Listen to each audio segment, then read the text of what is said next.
بسم الله الرحمن الرحيم.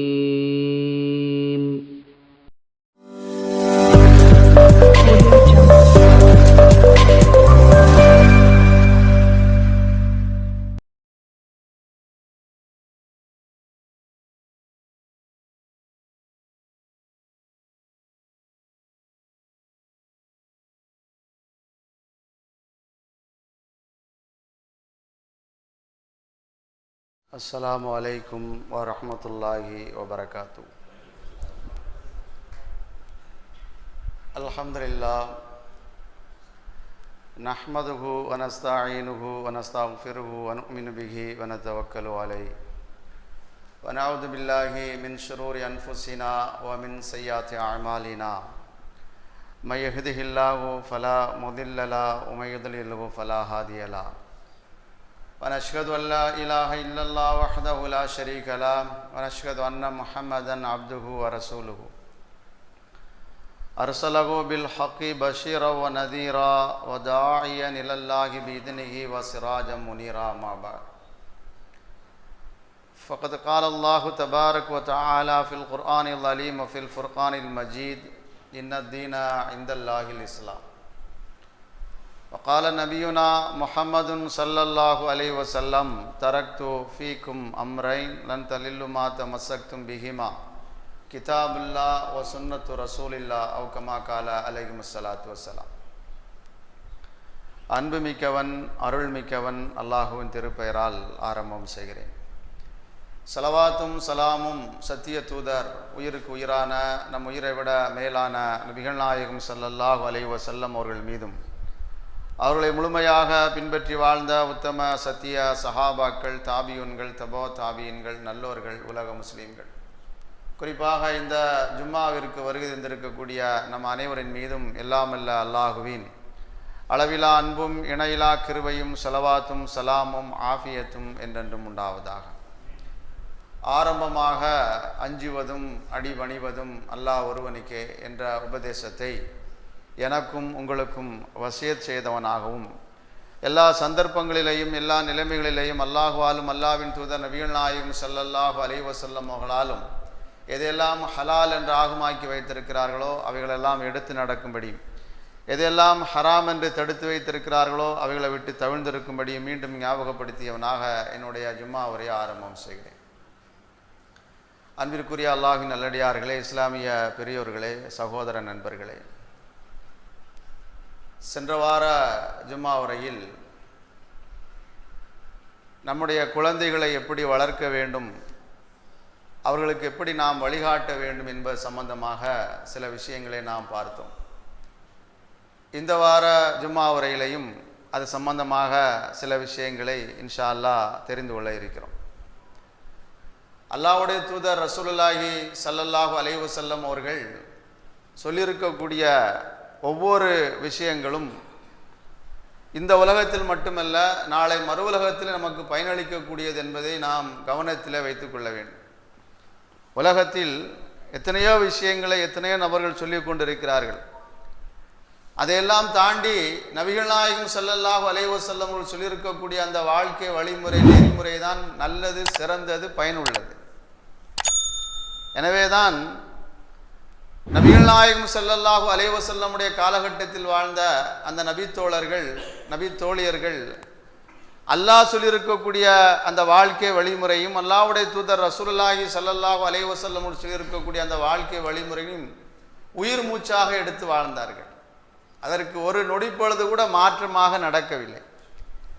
நாமும் நம்முடைய வாழ்க்கையில் முடிந்த வரைக்கும் அல்லாஹ்வும் அல்லாஹ்வுடைய தூதர் ரசூலுல்லாஹி ஸல்லல்லாஹு அலைஹி வஸல்லமுடைய அந்த வாழ்க்கை வழிமுறையும் எடுத்து நடக்க வேண்டும்.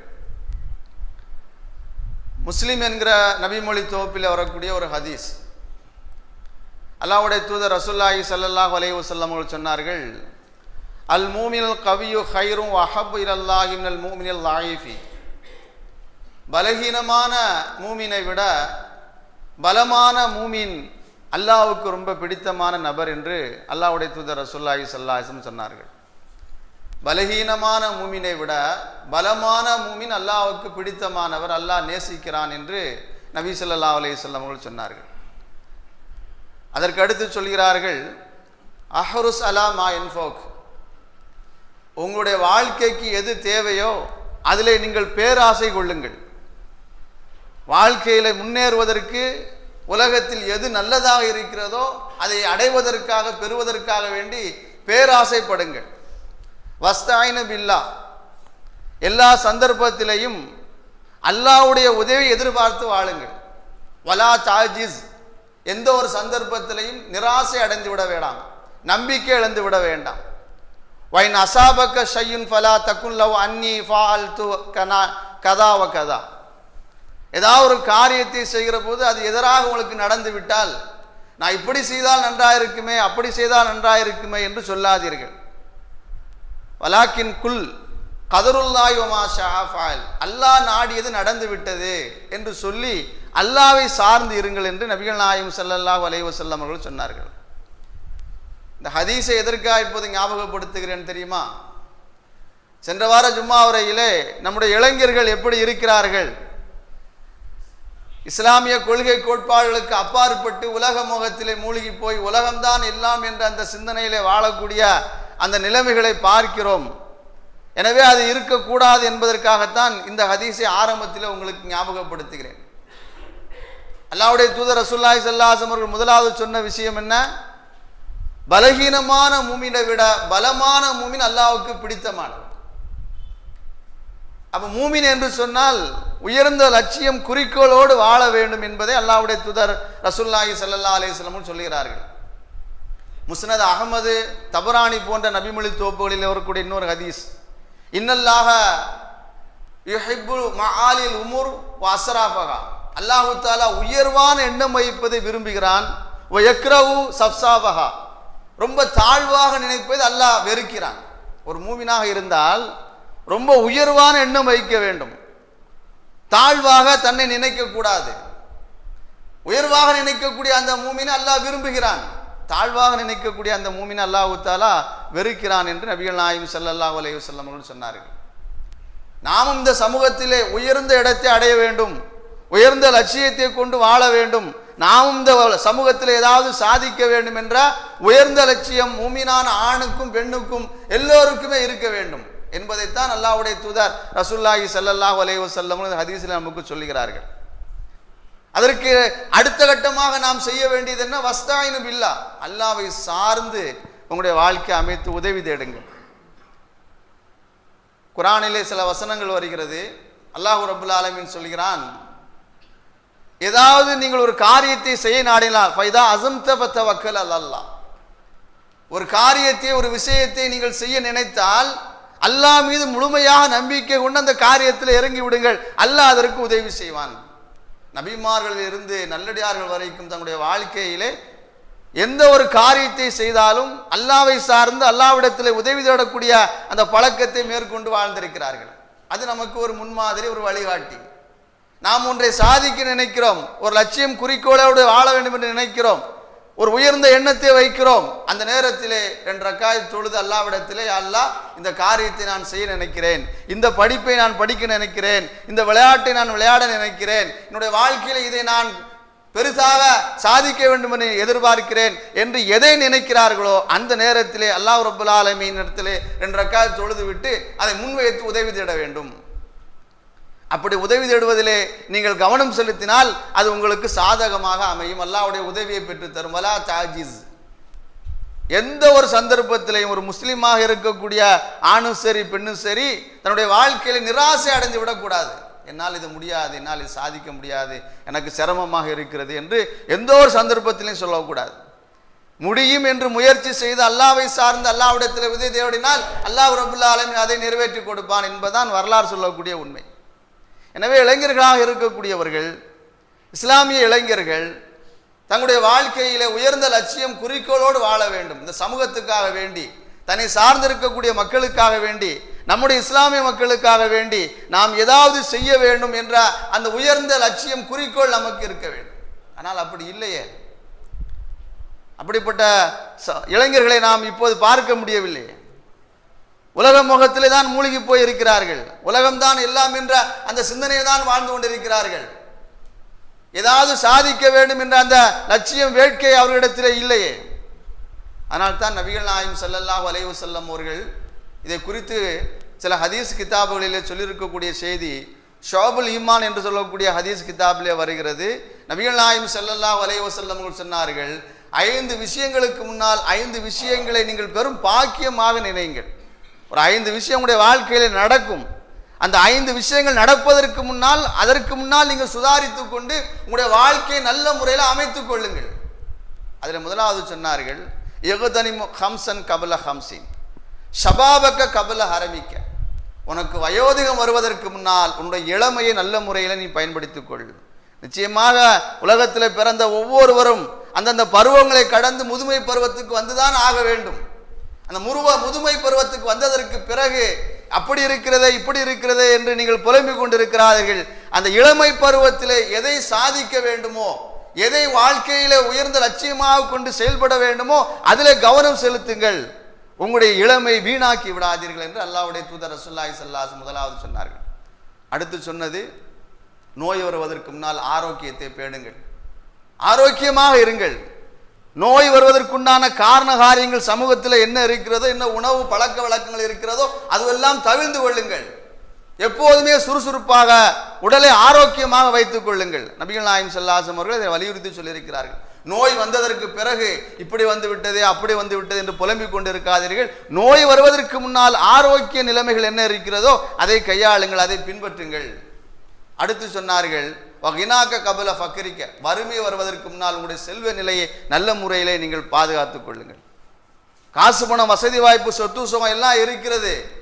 நம்மிடத்தெல்லாம் காசு பணம் வசதி வாய்ப்பு சொத்து சுகம் இருக்கிறது, எப்படி வேணாலும் வாழலாம் என்று வாழாதீர்கள். அப்படி வாழ்ந்தவர்கள் எல்லாவற்றையும் இழந்து நிற்கதியாக நிற்கக்கூடிய சம்பவங்கள் எல்லாம் சமூகத்திலே பார்க்கிறோம். அப்படி இருக்காதீர்கள். உங்களுடைய பிந்திய காலகட்டத்திற்கு தேவையான அந்த சேமிப்பை நீங்கள் கையாளுங்கள் என்று அல்லாஹ்வுடைய தூதர் ரசூலுல்லாஹி ஸல்லல்லாஹு அலைஹி வஸல்லம் அதை சொன்னார்கள். வ ஃபராக கபல ஷுகுலிக்க.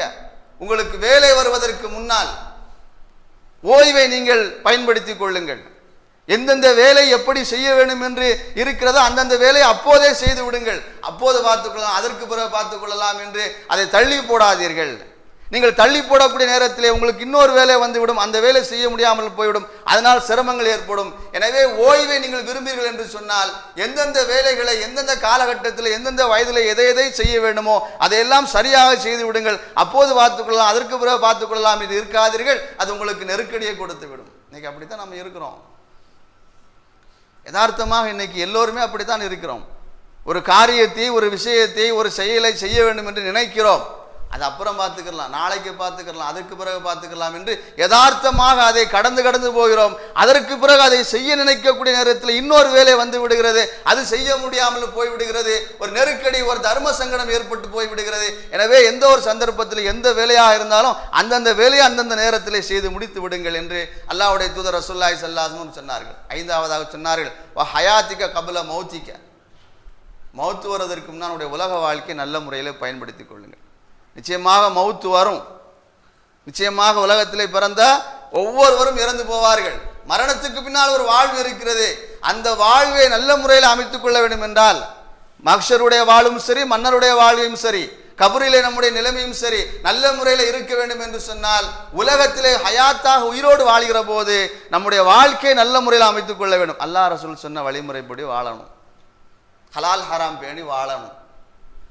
மௌத் வந்துவிட்டது என்று சொன்னால் அதற்கு பிறகு நீங்கள் எதுவுமே செய்ய முடியாது. குர்ஆனில் அதை குறித்து சில வசனங்கள் வருகிறது. ஃபயகூல ரப்பி லௌலா அஹர்தனி இலா அஜலின் கரீப் ஃபஅஸத்தக வஅகும் மினஸ் சாலிஹீன். சூரத்து முனாஃபிகினுடைய கடைசி வசனங்கள். சக்ராத்துகால், மரண தருவாய், மரண நேரம் வரும். அந்த நேரத்தில் மனிதன் சொல்வான், எனக்கு கொஞ்ச கால அவகாசம் கொடுங்க, என்னையோட ரூஹை கைப்பற்றி விடாதீர்கள், நான் உலகத்தில் கொஞ்ச காலம் வாழ்வதற்கு எனக்கு அவகாசம் கொடுங்கள் என்று மலக்குல் மௌத்திடத்தில் கெஞ்சுவான்.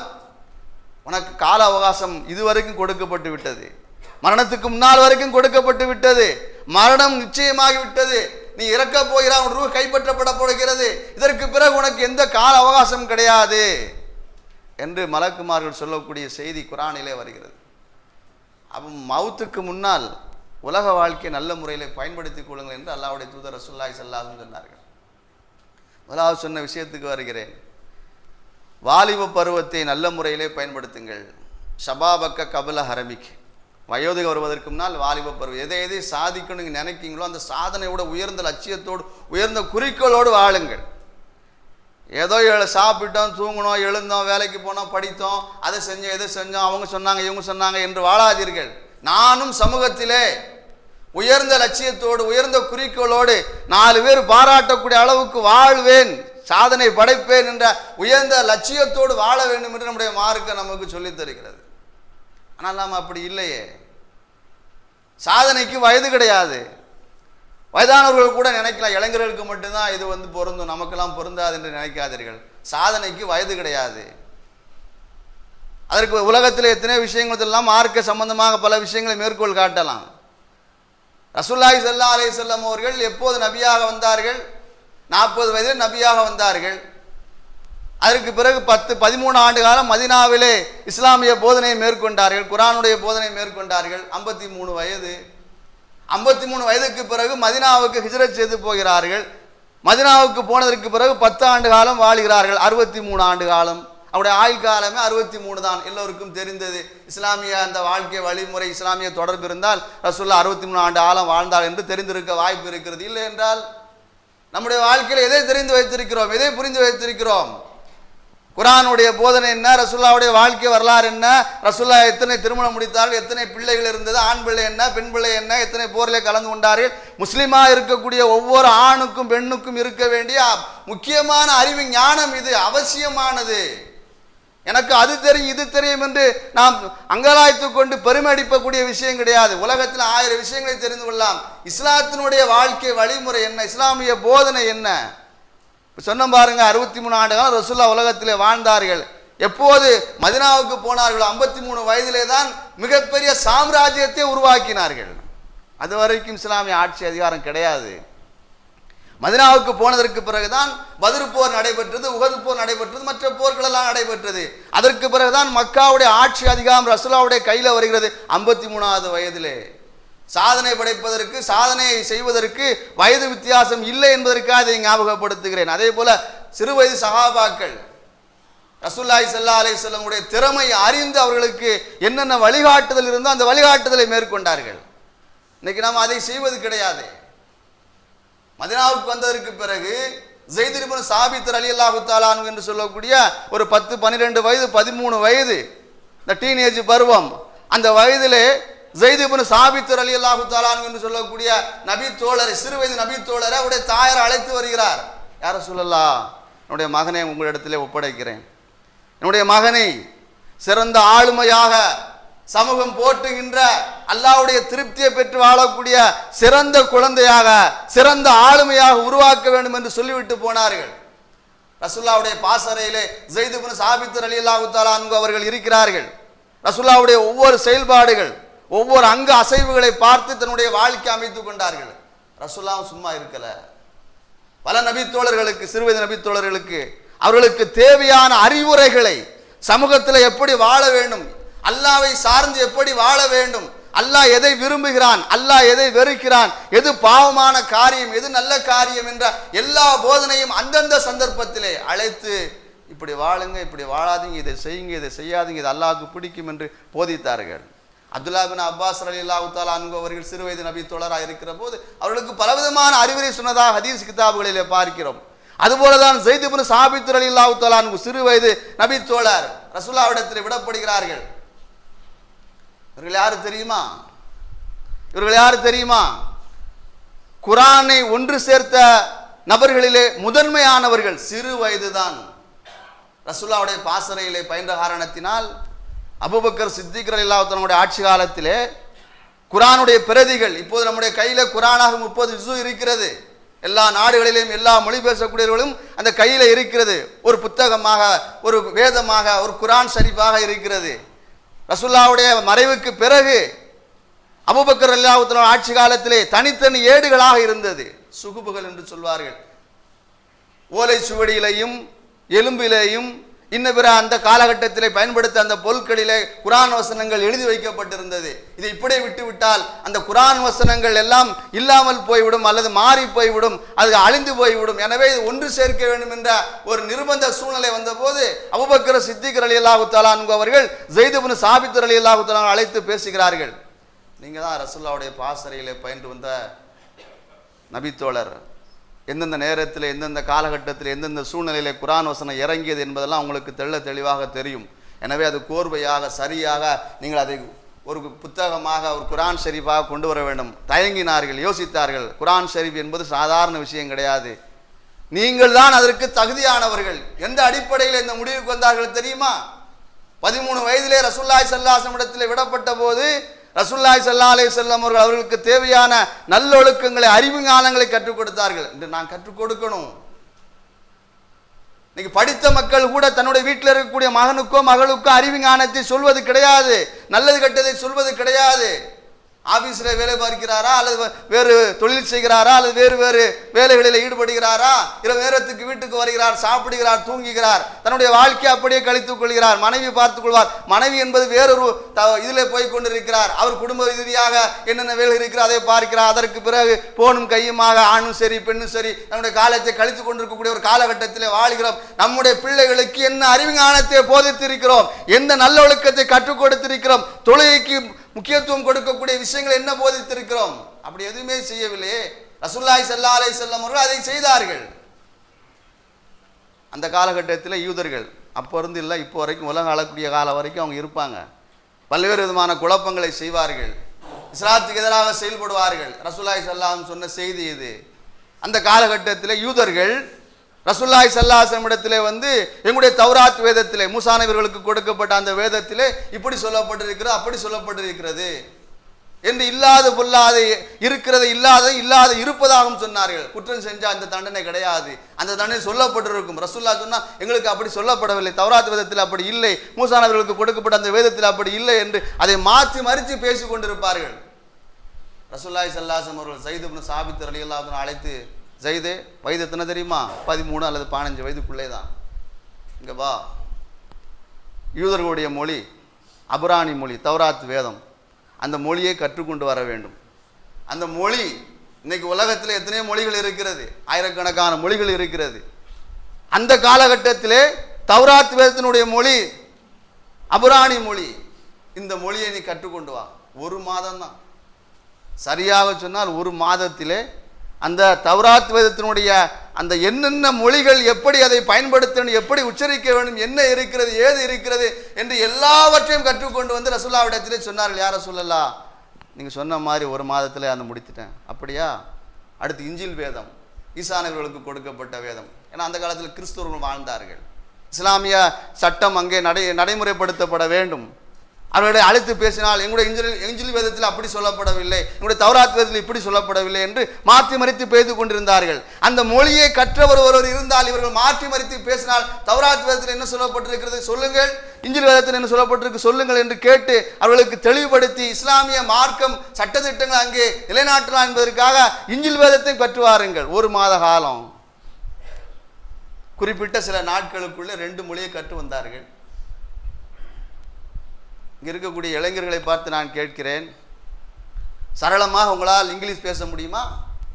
சரளமாக திக்கு திணறலும் இல்லாமல் எந்தெந்த முறைப்படி பேச வேண்டுமோ அந்த முறைப்படி பேச முடியுமா? யதார்த்தமாக இங்கிலீஷ் பேசுவார்கள், அது யதார்த்தமாக எல்லோருக்குமே தெரியும். இங்கிலாந்துக்கு போனால் பிரான்ஸுக்கு போனால் 1 வருஷ காலம் இருந்தால் அவர் இங்கிலீஷ் பேசுவதை படிக்கவே தேவையில்லை, அவர் பேசுவதை வைத்து கேட்டுக்கொண்டு பேசிவிடலாம். அது பெரிய விஷயம் கிடையாது. முறைப்படி உச்சரிப்போடு. இன்னைக்கு இங்கிலீஷ்லையும் ஆங்கிலத்திலும் சில அந்த மொழிகளிலே வேறுபட்டு இருக்கிறது.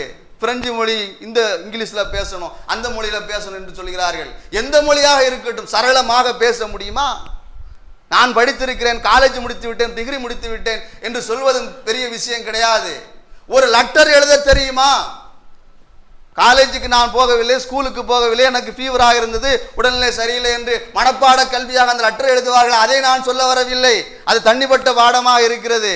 உங்களால் தனிப்பட்ட முறையில் இன்ன காரணத்திற்காக இதற்காக வேண்டி நான் வரவில்லை, என்னுடைய சூழ்நிலை இப்படி இருக்கிறது என்று சரளமாக ஒரு ஆங்கிலத்திலே இன்றைய காலகட்டத்தில் இப்போது வாழக்கூடிய இளைஞர்களை பார்த்து கேட்கிறேன், சொல்ல முடியுமா? ஆங்கில அறிவிஞானம் புலமை இருக்கிறதா? ஒரு ஆங்கில பேப்பரை வாங்கி படித்து அதில் என்ன சொல்லப்பட்டிருக்கிறது என்று நம்மளால் சொல்ல முடியுமா? அப்படிப்பட்ட இளைஞர்கள் இன்று இருக்கிறார்களா? இஸ்லாம் நமக்கு அதை போதிக்கிறது, ரசூலுல்லாஹ்வுடைய ஹதீஸ் அதை போதிக்கிறது. சாதனையோடு ஏதாவது சாதிக்க வேண்டும் என்ற லட்சிய குறிக்கோளோடு முஸ்லிம்களே மூமின்களே வாழுங்கள் என்று அல்லாஹ்வுடைய தூதர் ரசூலுல்லாஹி ஸல்லல்லாஹு அலைஹி வஸல்லம் சொன்னார்கள். வாஹ்ருஸ் பிமா யன்ஃபவுக, உனக்கு எது பயனுள்ளதாக இருக்கிறதோ அதில் பேராசை கொள். மார்க்கத்திலே பேராசை கொள்வதற்கு தடை செய்யப்பட்டிருக்கிறது. பேராசை கொள்வது என்றால் மற்றவரை பார்த்து அவர் வீடு வாங்கி விட்டாரே, கார் வாங்கி விட்டாரே, பங்களா வாங்கி விட்டாரே, அதை வைத்திருக்கிறார் இதை வைத்திருக்கிறார் என்று பேராசைப்படக்கூடாது. அது மார்க்கம் தடை செய்திருக்கிறது. ஆனால் சமூகத்திலே உயர்ந்த இடத்தை நாம் பெற வேண்டும், சாதிக்க வேண்டும் என்றால் அதிலே நீங்கள் பேராசை கொள்ளுங்கள். வஹ்ருஸ் என்று சொன்னால் பேராசைப்படுங்கள். பிமா யன்ஃபவுக, உங்களுக்கு எது பயனுள்ளதாக இருக்கிறதோ அதிலே. ஆனால் இன்று இப்படி இருக்கிறோம் என்பதை யோசிக்க வேண்டும். வரலாற்றிலே சில சம்பவங்களை பார்க்க முடிகிறது. சிறு வயது நபி தோழர்கள், சிறுவதி நல்லடியார்கள், இமாம்கள் தங்களுடைய வாழ்க்கையை நல்ல முறையில் அமைத்து கொண்டு சாதனை படைத்ததாக. அதற்கெல்லாம் மூல காரணம், அடிப்படை காரணம் யார் தெரியுமா? பெற்றோர்கள். பெற்றோர்கள் தான் அடிப்படையான காரணம். காலை நேரத்திலே அவர்களுக்கு தேவையான நல்லொழுக்கங்களை கற்றுக் கொடுப்பது, காலை மர்சாக்கு அனுப்பி வைப்பது, குர்ஆன் போதனை கற்றுக் கொடுப்பது, இதெல்லாம் முந்தைய காலகட்டத்தில் இருந்தது. நவீன உலகத்துக்கு வந்து விட்டோம், நவீனமாக வாழ்கிறோம் என்று அதையெல்லாம் நம்ம மூட்டை கட்டி பின்னால் போட்டு விட்டு நம்ம சமூகத்திலே வாழ்ந்து கொண்டிருக்கிறோம். அதற்கு பிறகு ஒரு கஷ்டம், நெருக்கடி, பிரச்சனை வருகிற போது எனக்கு தான் இப்படி நடக்கிறது, எனக்கு தான் இப்படி நடக்கிறது, எனக்கு தான் இப்படி இருக்கிறது என்று புலம்பிக் கொண்டிருப்பது என்ன அர்த்தம் இருக்கிறது? நாம் வளர்க்கக்கூடிய பிள்ளைகளை ஆரம்ப காலகட்டத்திலே நல்லொழுக்கமாக, சிறந்த ஆளுமையாக, நல்ல விஷயங்களை தெரிந்தவர்களாக இருப்பதற்கு என்ன தேவையோ அதை பெற்றோர்கள் கற்றுக் கொடுக்க வேண்டும். கற்றுக் கொடுக்க மறந்துவிட்டோம், உலகம் சார்ந்த விஷயத்திலே மூழ்கி போய்விட்டோம். அதற்கு பிறகு அப்படி இருக்கிறது இப்படி இருக்கிறது என்று சொல்வதில் என்ன நியாயம் இருக்கிறது? ஷாஃபி ரஹ்மத்துல்லாஹி அலைஹி 4 இமாம்களிலே ஒரு இமாம் 7 வயதிலே குர்ஆனை மனனம் செய்தார்கள். ஷாஃபி ரஹ்மத்துல்லாஹி அலைஹி அவர்கள், இத்ரிஸ் ஷாஃபி என்று சொல்வார்கள் ரஹிமஹுல்லாஹ், 7 வயதிலே குர்ஆனை மனனம் செய்தார்கள். அங்கெங்காவது எங்காவது சில மக்களை பார்க்க முடிகிறது 7 வயதிலே குர்ஆனை மனனம் செய்தவர்களை. 10 வயதாகிவிட்டது, 15 வயதாகிவிட்டது, குர்ஆனை சரளமாக ஓத தெரியவில்லையே, நாம் என்ன குடும்ப பொறுப்பை கவனிக்கிறோம்? இதையும் குறித்து நாளைக்கு மறுமையில் அல்லாஹ் நம்மிடத்தில் கேள்வி கேட்பான். உன்னுடைய மகனையோ மகளையோ பேர குழந்தையோ இஸ்லாமிய அந்த குர்ஆன் போதனைகளை சரளமாக ஒரு முஸ்லீமாக மூமினாக இருக்கக்கூடிய ஆணும் சரி பெண்ணும் சரி சரளமாக குர்ஆனை ஓத தெரிந்திருக்க வேண்டும். ஓத தெரியவில்லை என்று சொன்னால் வருத்தப்பட வேண்டும், கவலைப்பட வேண்டும், அதை கற்றுக்கொள்வதற்கு முயற்சி செய்ய வேண்டும். அதற்கு என்ன வழி இருக்கோ அதற்காக நாம் பாடுபட வேண்டும். நம்முடைய பிள்ளைகளுக்கு அதை இன்றைக்கு கவனம் செலுத்தியிருக்கிறோமா? 7 வயதிலே குர்ஆனின் மனனம் செய்தார்கள் ஷாஃபி ரஹ்மத்துல்லாஹி அலைஹி அவர்கள். 10 வயதிலே ஹதீஸ்களை போதிக்கக்கூடியவர்களாக அதனுடைய அறிவிஞானத்தை பெற்றார்கள். 14 வயதிலே மார்க்க சட்டத்திட்டங்களை தெரிந்து கொண்டார் என்று குறிப்பிட்ட வயது ஓடி ஆடி விளையாடக்கூடிய அந்த சிறு வயது பிராயத்திலே குர்ஆனை கற்றார்கள், ஹதீஸை கற்றார்கள், மார்க்க சட்டத்திட்டங்களை கற்றார் என்று வரலாற்றிலே பார்க்கிறோம். இதுவெல்லாம் நமக்கு எதை போதிக்கிறது? இதில் நமக்கு என்ன பாடம் படிப்பினை இருக்கிறது? சாதிப்பது என்பது எல்லா காலகட்டத்திலும் முடியும். இன்னைக்கு நம்ம அதை கவனம் செலுத்துவதே இல்லை. புகாரி ரஹ்மத்துல்லாஹி அவர்கள் குர்ஆனுக்கு அடுத்து இன்று உலக அளவிலே அதிகமாக பேசப்படக்கூடிய ஒரு கிதாப் என்று சொன்னால் புகாரி ஹதீஸ் கிதாபு தான். அவர்கள் 16 வயதிலே ஹதீஸ்களை ஒன்று சேர்த்து அதை சேர்க்கக்கூடிய அந்த பணியில் ஈடுபட்டார்கள். ஹதீஸ் சொல்லக்கூடியவர் சரியானவரா, இது சரியான தகவலா, இது ரசூலுல்லாஹி ஸல்லல்லாஹு அலைஹி வஸல்லம் சொல்லக்கூடிய அந்த பாரம்பரியத்தின் வழிமுறையில் வரக்கூடியவர் சரியானவரா என்று எல்லாவற்றையும் சேகரித்து இன்று ஒரு புகாரி என்ற கிதாபை 16 வயதிலே அவர்கள் முடித்ததாக வரலாற்றிலே பார்க்கிறோம். இன்னைக்கு நாம் எப்படி இருக்கிறோம்? சில நபி தோழர்கள் நல்லடியார்கள் காபத்துல்லாவிலே சீரத்து தாரிக்கு திமிஷ்க் என்று சொல்லக்கூடிய கிதாபிலையும் பிதாயா நிகாயா என்கிற கிதாபிலையும் இது போன்ற வரலாற்று கிதாபுகளில் ஒரு சம்பவம் வருகிறது. ஒரு 4 இளைஞர்கள் சிறு வயது வாலிப பருவத்தின் நெருக்கமாக இருக்கக்கூடியவர்கள்,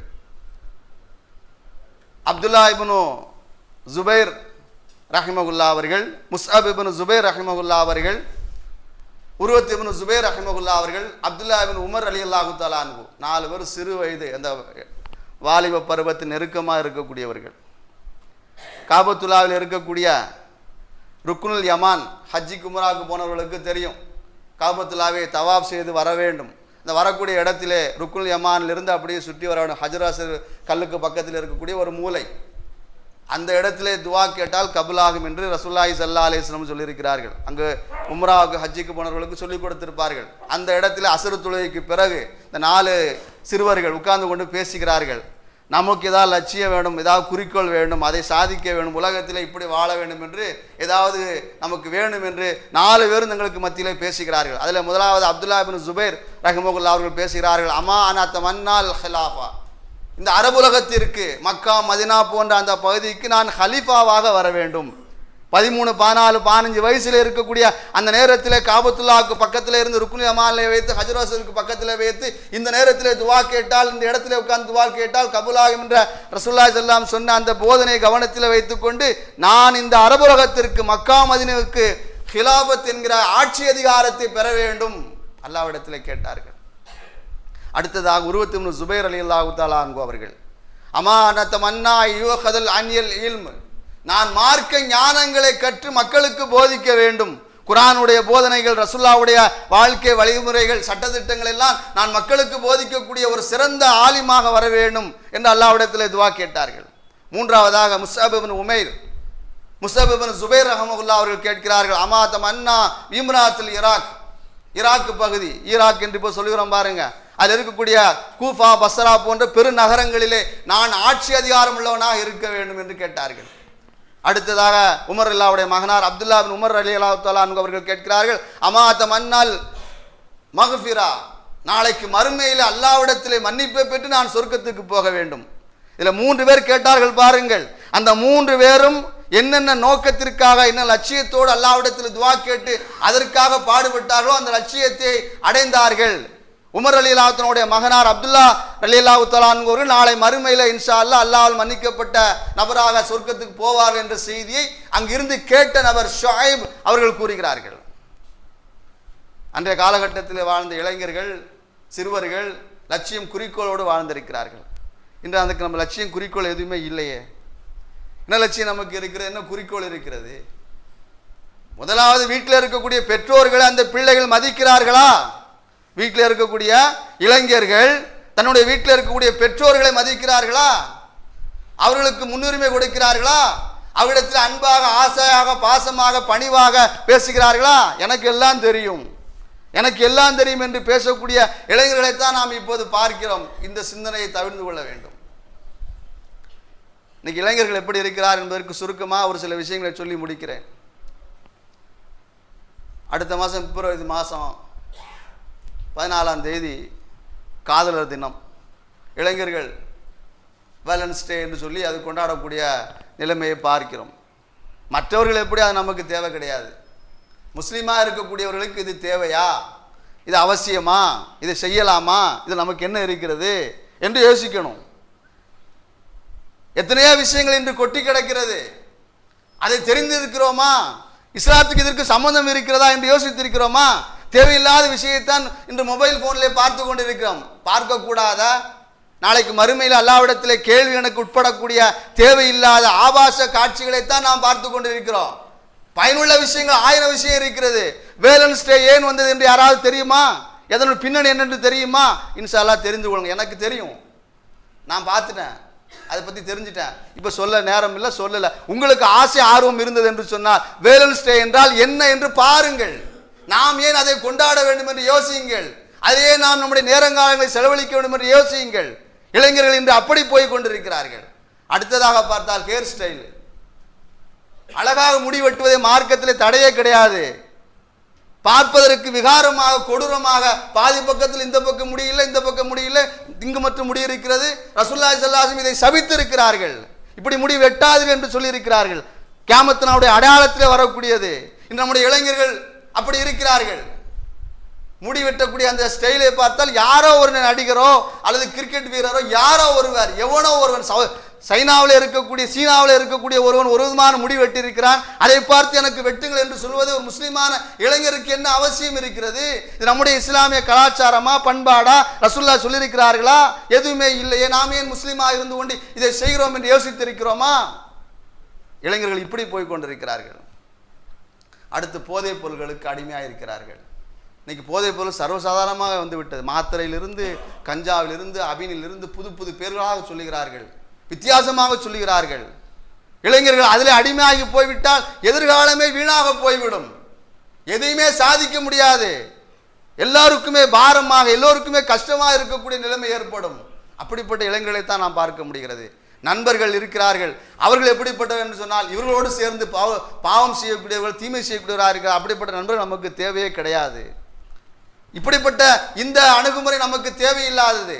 எனவே வருங்காலங்களிலே நம்முடைய மார்க்க நமக்கு அழகிய வழிகாட்டுதலை, அல்லாஹ்வுடைய தூதர் ரசூலுல்லாஹி ஸல்லல்லாஹு அலைஹி வஸல்லம் அழகிய போதனைகளை, நல்லடியாக நம்முடைய வாழ்க்கையில நல்ல உயர்ந்த லட்சியத்தோடு வாழ்ந்திருக்கக்கூடிய விஷயங்கள் எல்லாம் கவனத்தில் வைத்துக்கொண்டு அதற்கு நாம் முன்னுரிமை கொடுத்து நம்முடைய வாழ்க்கை அமைத்துக் கொண்டு உலகத்தில் ஏதாவது சாதிக்க வேண்டும், 4 பேர் பாராட்டக்கூடிய அளவுக்கு நாம் வாழ வேண்டும் என்ற உயர்ந்த லட்சியத்தோடு வாழ வேண்டும். குறிப்பாக அல்லாஹ் ரசூலுக்கு பிடித்தமான முறையில் வாழ வேண்டும் என்ற உயர்ந்த எண்ணத்தோடு நம்முடைய வாழ்க்கை அமைத்துக் கொள்ள வேண்டும். வருங்காலத்தில் அப்படிப்பட்ட சிந்தனையோடு அல்லாஹ் ரசூல் காட்டி தந்த வழிமுறைப்படி வாழ்வதற்கு எல்லாம் அல்லாஹ் ரப்புல் ஆலமீன் நம் அனைவருக்கும் உதவி செய்து அருள் புரிவானாக.